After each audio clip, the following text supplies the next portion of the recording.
was easy.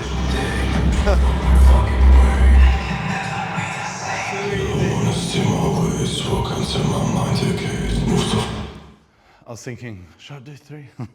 But then I thought, I said you were going to. I think I definitely could have. But I'll tell you now, whenever I do stiff-legged deadlift, this is the thing with a stiff-legged deadlift. The idea of it is to take quadriceps and leg drive out of the equation.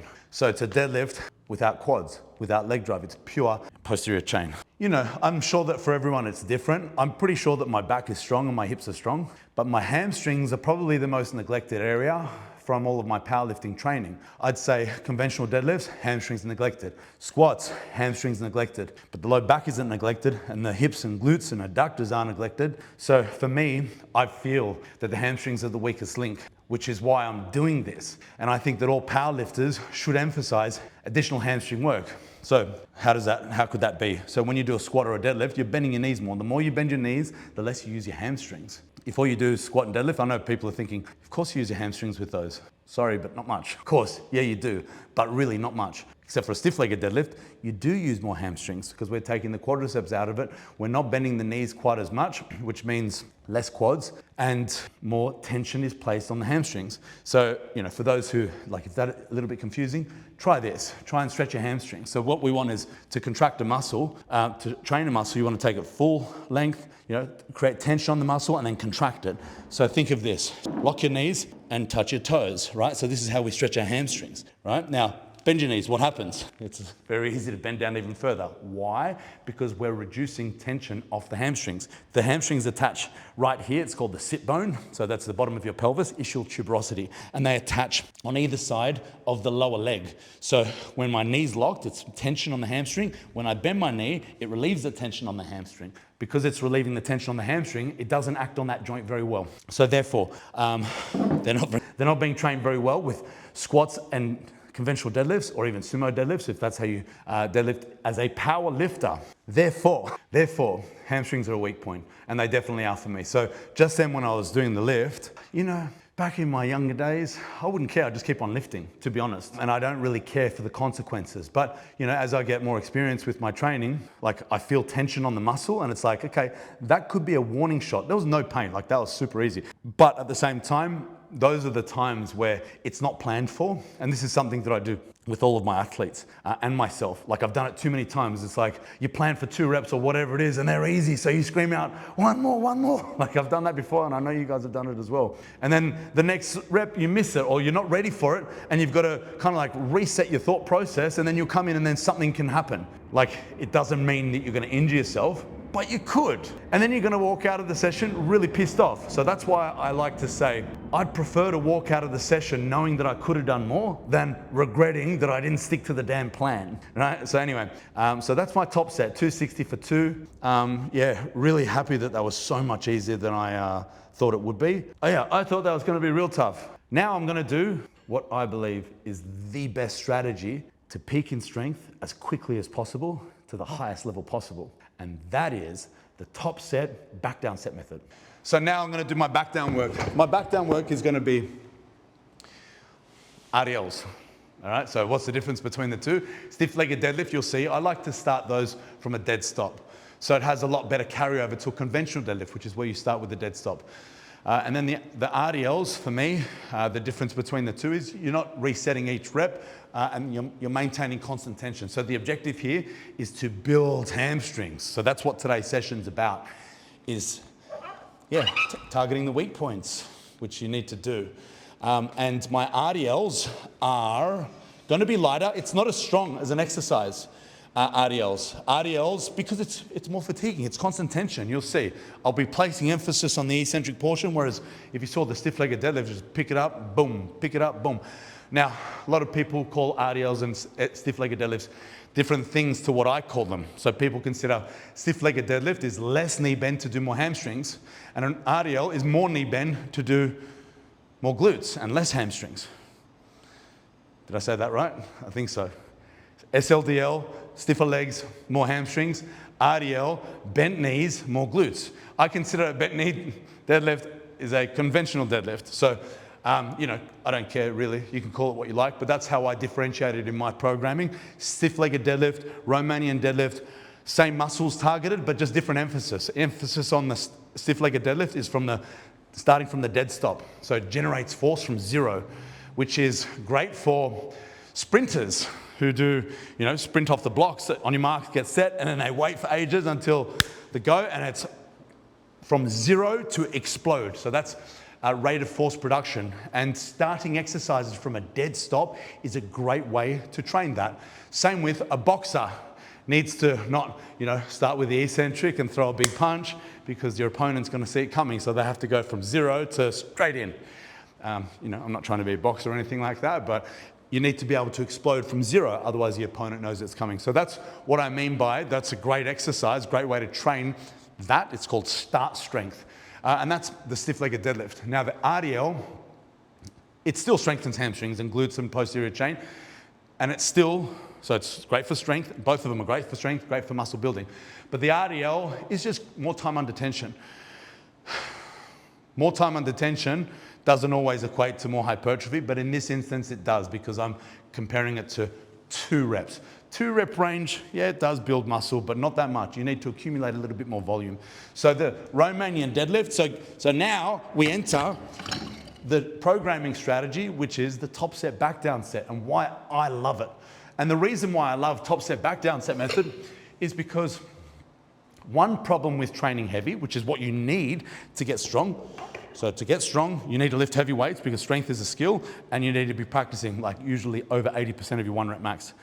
However, you can't do enough volume of that. You can't do enough of that to maintain muscle building in the long term because it's too fatiguing to be using those loads for your muscle building rep ranges and volumes. So volume is a huge contributor to muscle hypertrophy. Bodybuilders use tons more volume than powerlifters because powerlifters use heaps more weight and it's more fatiguing to do as much volume. So this is where you get a little bit of the best of both worlds, where if all I did was heavy weights and doubles, I'm not able to accumulate enough volume to achieve meaningful hypertrophy in the long term. But at the same time, as a strength athlete, as a power lifter, I need to be practicing my heavy lifts. So what's the solution? The solution is the top set, back down set method, where you practice your heavy weight, you practice the skill of the heavy weight on the top set, but then we reduce the loads so that we can accumulate a good amount of volume so that we can maintain our progression in muscle hypertrophy. So my strategy with the top set, back down set method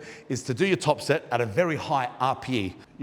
I'm sitting here saying that was easy, but what does easy mean? That was probably like an RPE 8.5, 9. Like it was still a pretty high RPE. I was saying it's easy because I was thinking, I hope it's not an RPE 10. I hope it's not limit or even fail. So that was my context when I said easy. It was pretty hard.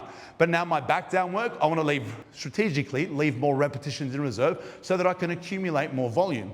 So the objective now is to strip enough weight. So a lot of people, when they do top set, back down set method, they do it in a different way, where they do their back down sets still quite heavy. And in my opinion, that's quite fatiguing. The idea of it is to reduce the intensity so we can accumulate more volume. So that's my plan today. Was 260 for a double as a top set, and then the back down work, I'm going to be doing sets of 200 for sets of 6. So let's see how that feels. I'll be doing a couple of back down sets. Something like, it depends. Today I want to do, usually when I program, depends how close to competition. I'm not competing. So for me, I should really be doing about 3 back down sets. So a lot of the times for my highest level athletes, I'll do 1 top set, 1 back down set as they get really, really close to competition. And then the further away from competition, the more back down work you can actually do because volume contributes to fatigue. And that's one of the first things you need to start reducing as you get closer to competition is the volume so that you can express maximum performance. So for my high level lifters going into competition, a few weeks out, it could be 1 top set and 1 back down set. More weeks out, 6 to 8 weeks out, 2 to 3 back down sets. And then of course, the stronger you are, the heavier weight you lift, the less volume you should be doing. So it gets pretty complex, and it's kind of like not a matter of, 2 weeks out, you should do this amount of volume. It depends. Strong lifters should be doing less volume than weaker lifters. And that's a rule that's set in stone. And the reason being is volume should be comprised of reps times sets times the amount of weight that you're lifting, reps times sets times load. So it's volume load is what you should be considering when we're thinking about how much total volume that we're performing. So an example of that is you've got one lifter doing 10 sets of 10 on 100 kilograms. The next lifter is doing 10 sets of 10 on 200 kilograms. Same reps and sets, That's 100 total reps. But the amount of weight, the amount of volume performed by the person doing it on 200 kilograms is double the amount of volume load. So they're doing twice the amount of volume. And if you compare the size of those two lifters, the person doing 200 kilograms for that amount would be a lot bigger, a lot stronger. And at the end of that session, they would be pretty damn beaten up compared to the person doing 10 by 10 of 100 kilograms. Even if they were both at their relative kind of limits, the person lifting the heavier loads, it's just more work, even though they're stronger. So therefore, I probably wouldn't, and I've never programmed someone to do 10 by 10 on 200 kilograms. Because usually I'd say, nah, you're kind of too strong to do that much volume. Not saying it hasn't been done, just saying it's not what I would do. All right, you know, something that I say with these is like I do a lot of talking while I'm teaching you guys, which means I'm de-emphasizing the focus of my work. So what I'm gonna do is just a quick feel set. You know, 170 should feel light. But after talking a lot, I kind of switch off and then it starts feeling really heavy. So what I'm gonna do is I'm gonna chill out. When I say chill out, I mean not chill out at all. I'm gonna focus on the weight. So I'm gonna do a feel set of 170 and then I'm gonna put on the working weight.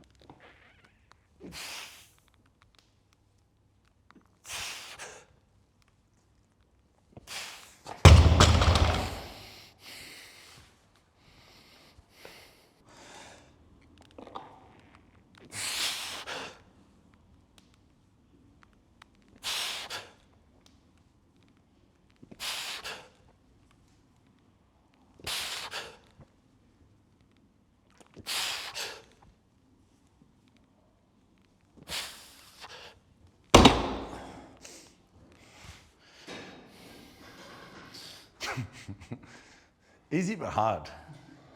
I don't know how to explain that. It's easy but hard. Hey? Comfortable? Not very. Like I'd say that you're probably more comfortable sitting there watching me. You know, but comfortable for what it's designed for, which is to be able to accumulate volume with more repetitions in reserve of a decent weight. I feel like those were definitely stimulating reps. And not taking them to failure is going to allow me to get more sets. And that accumulation of volume is probably going to contribute to more long-term hypertrophy and strength gain than if I was to just do another set to absolute fail. If I did another set to fail, or did a set to fail, it would no doubt negatively impact the quality of the rest of my session. So that means my next set wouldn't be able to do as much weight, I'd be fatigued, and the quality of those sets won't be as good. Additionally, what's that fatigue, the accumulation of that fatigue gonna do for the rest of my sessions during the week? That's what you always need to factor in. Is, you know, I'm gonna do squat session in a couple of days, and this is gonna fry my posterior chain, which I absolutely need for my squat session. So that's why I don't wanna fry my posterior chain that much. I wanna leave reps in reserve so that I can have a high quality entire session, as well as a high quality training week. Anyway, I gotta stay switched on. We'll do another set.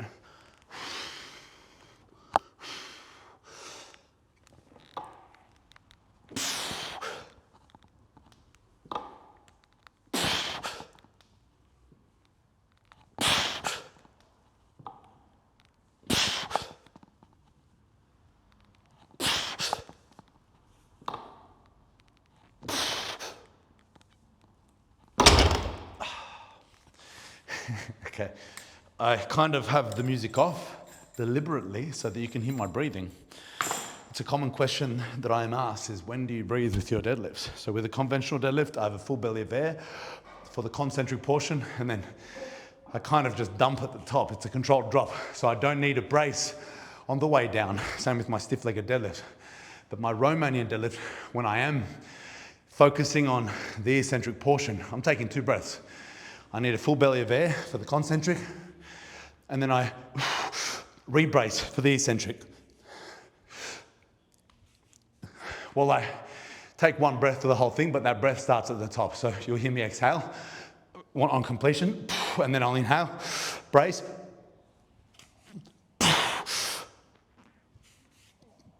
So it gets pretty tiring, and you kind of need to breathe, especially when you're doing high rep sets. And a quote from my dear friend and mentor, Andrew Locke.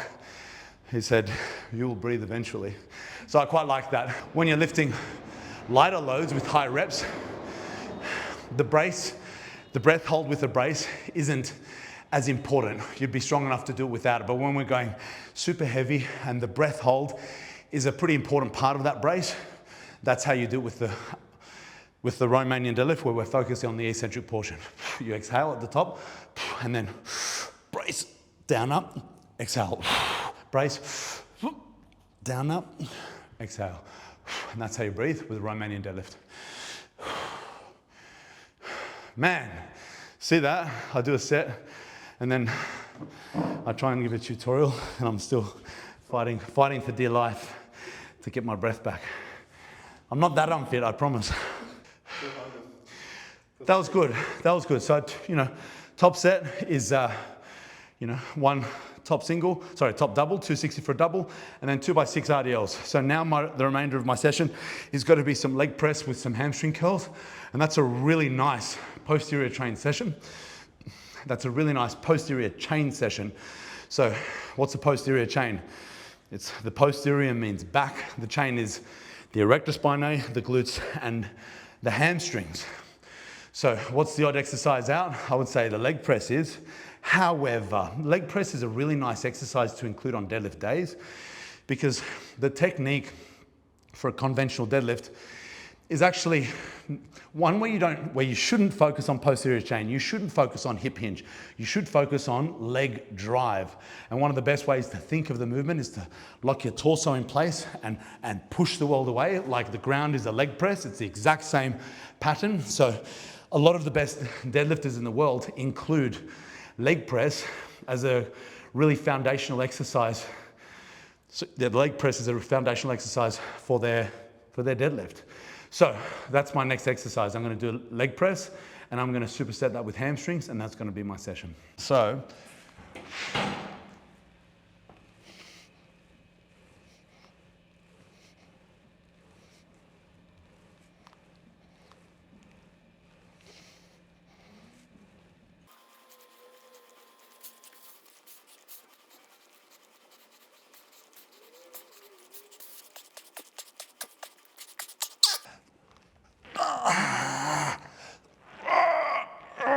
yeah.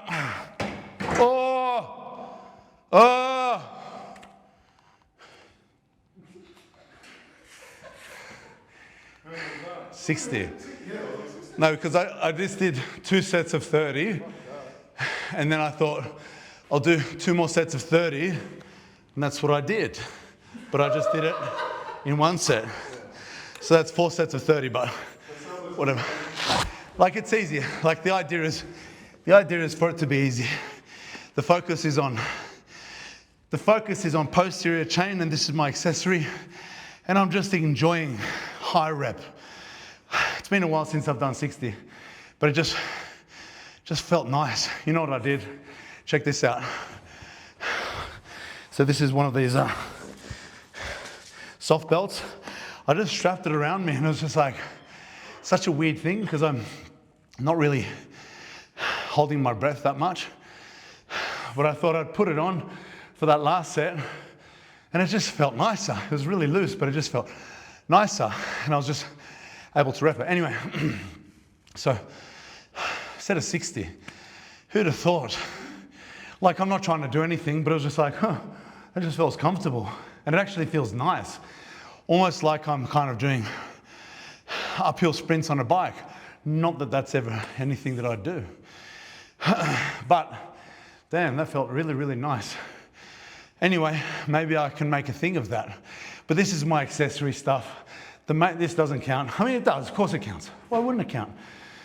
Tom Platz loves his high rep sets of squats and leg press. He talks about 10-minute sets. And a lot of people with really, really big quadriceps kind of talk about that. So right now, I was always planning on doing high rep sets. Anyway, I guess 60 reps is the thing right now. Not advising you to do it. Do it if you want. And I'm going to pair this with hamstring curls. Ooh, what a pump. No, whenever I do opposing muscle supersets, I wait a couple of minutes in between. So it's like push.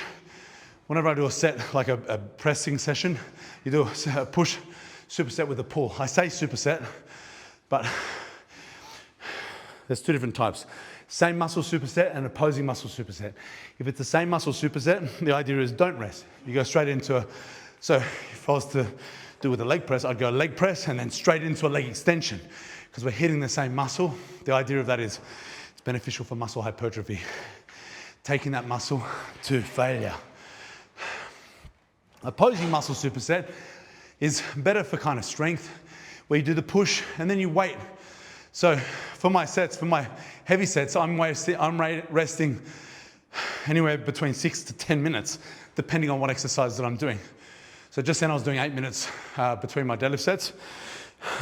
So instead of sitting down for 8 minutes, you can rest 4 minutes, do the opposing muscle groups, and then come back 4 minutes later. So you're still resting 4 minutes. So I'd still rest 8 minutes between the top leg press sets, but instead of just doing nothing for that 8 minutes, I'll train the opposing muscle groups. I'm going to do, no, that was my last set. I'm just going to do my last set of hamstring curls. I'm not going to do another 60. I mean, when you do a set like that, that's another really great strategy of training to fail. So a lot of people talk about, do you train to fail or not? Like as if you either should or you shouldn't. It's like, well, training to fail sometimes is a great strategy. And it really depends on the exercise. So when you're doing a heavy squat or a deadlift, leaving repetitions in reserve, it's a complex movement. So leaving reps in reserve is an intelligent way of not breaking down technique and not risking injury. Whereas when you're coming to a machine exercise like a leg press or any of those machine exercises, taking those movements to fail isn't really going to compromise technique. So therefore, why not do it? So it's another strategy of leave repetitions in reserve for your big complex movements, squat, bench press, deadlift, and then your accessory exercise, think about strategically training those movements to fail. So what do I mean by strategically train it to fail? I'm doing 3 sets, and on the third set, take the last set to fail. If I did the first set to fail, it's going to negatively impact the following sets. So you do the prescribed reps and sets for the first couple of sets, and then on the last set, send it. And that's what I just did.